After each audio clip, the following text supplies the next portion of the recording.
este tema y pues las preguntas básicamente eran cuáles son los derechos indígenas y comentar cuáles eran los que conocían los integrantes de cada mesa, cuáles son los derechos indígenas que no se respetan en Baja California, y esto pues tenía que ver sobre todo con la experiencia de la población, de los participantes indígenas que estuvieron trabajando, cuáles son los principales obstáculos para el desarrollo y el respeto a los derechos indígenas, cuáles son los principales obstáculos para seguir hablando una lengua indígena,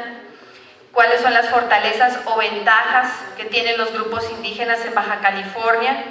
y qué se necesita para que se respeten los derechos indígenas y de manera específica el derecho a hablar una lengua indígena. Y bueno, cada una de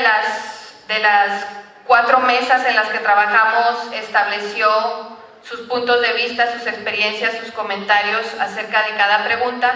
Una de las primeras cosas que nosotros quisimos destacar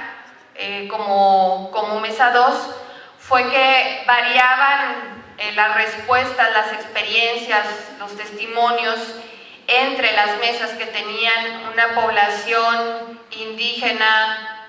residente o asentada en Baja California respecto de la población indígena denominada como nativos o humanos o pueblos originarios, ¿sí?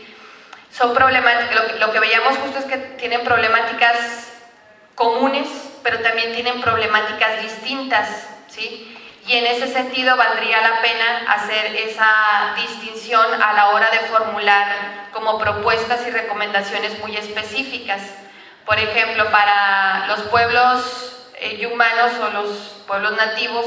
uno de los grandes problemas que se reconocieron y que digamos fueron un eje que se siguió a través de las respuestas a todas las preguntas fue la cuestión del territorio, ¿sí? La problemática histórica que tienen con el despojo de sus territorios, con la conversión de territorios de comunidades en estructuras ejidales, que además también tuvo un impacto específico en su organización social, en su organización política, y pues que todavía genera problemáticas específicas dentro de sus comunidades. A diferencia de los indígenas radicados o asentados en Baja California, no se planteaba el territorio, ¿sí?, como una necesidad o como un problema o como un derecho violentado. El territorio, digamos,